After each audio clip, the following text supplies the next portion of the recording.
Hey everybody, this is Herschel Fromm from High School Top 200, and this next installment of our preseason ranking for the top 25 is Scots College. Now, I think Scots College is maybe I think I might have maybe underrated them a little bit. From last year, I think that they have grown a lot. Even though they have lost Connor, I still think that they have a good team, or a good enough team, and a growing team to actually be a better team this year. One thing that usually seems to happen is that when you're a team that has a superstar, we've got someone like Connor, you tend to rely on them too much. And I think Connor was actually, I think he saved them a lot, and that's the kind of thing is that players look to guys like him to sort of save them when things aren't going right, or if the game is on the line, which is you're supposed to do. But then sometimes you tend to relax too much, and you think, well, we've got Connor, so he's going to save us. He's going to do something, and they usually do. But things like that aren't great. I would think, for me personally, I'd rather have a team aspect rather than just a superstar aspect kind of thing.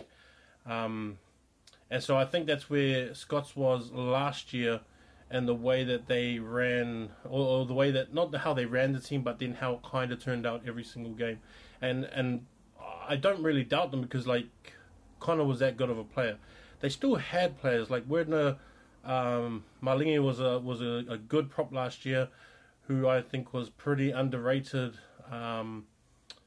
by the Hurricanes. I mean, I know that they had really good props, but I think they could have maybe included him more in camps and things like that.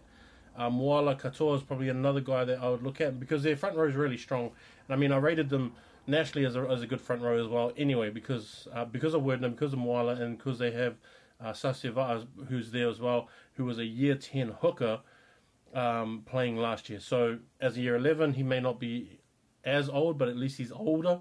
At least he's at an age where you do usually have year 11s in your team, at least one or two.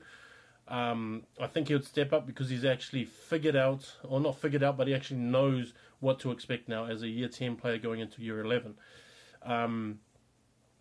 Daniel Brown they still have, and this is obviously just my what knowledge I have of it. So Daniel Brown's still there, Tommy Prescott's still there, as Daniel as a lock, I think, and Tommy as a blindside, which is, I think, pretty good. Tamakapene is still there, I think. And they got a kid named Junior Welese, who's over from Melbourne, and he is also a loose forward. So Tama and Junior are probably going to have to figure out. They're going to have to figure out what happens. Tama was playing lock last year for a bit. I know that he's more of a blindside. Someone's going to have to fill in that open side role. I'm not too sure who they would have. I think Isaiah Peachy is still there as well. I'm not too sure about that one. I think he's still. I know that he's young enough to still be there.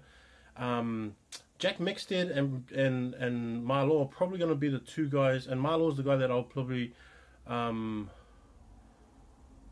be the one that probably. I'll probably rely on him more in the back line.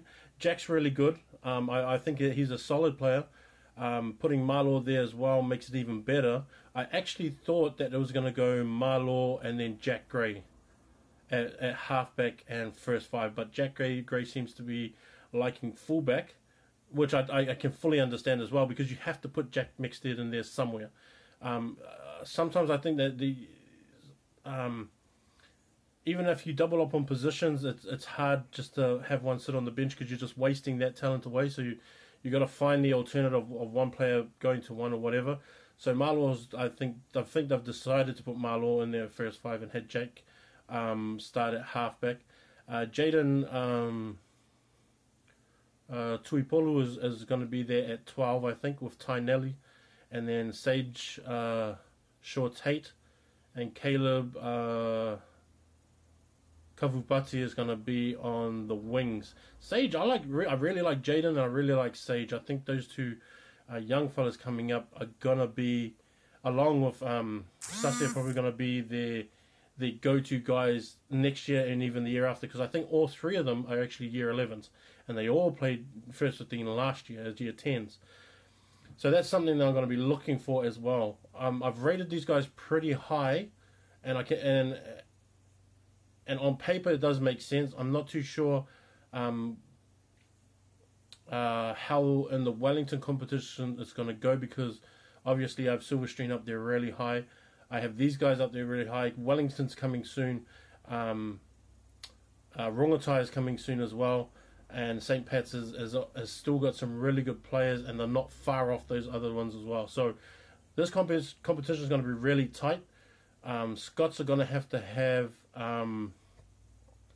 going to have to plan this really well in terms of the management of players and the management of their time on the field, and keeping healthy as well.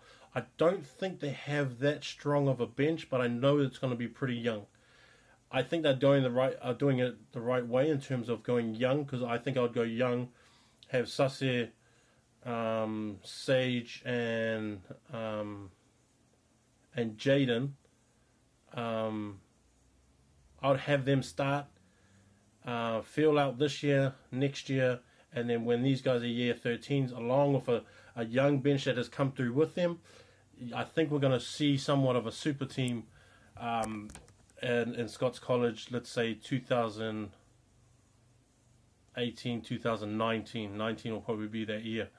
So this is what I'm looking at for Scots. They're going to have to learn a little bit. They might struggle against an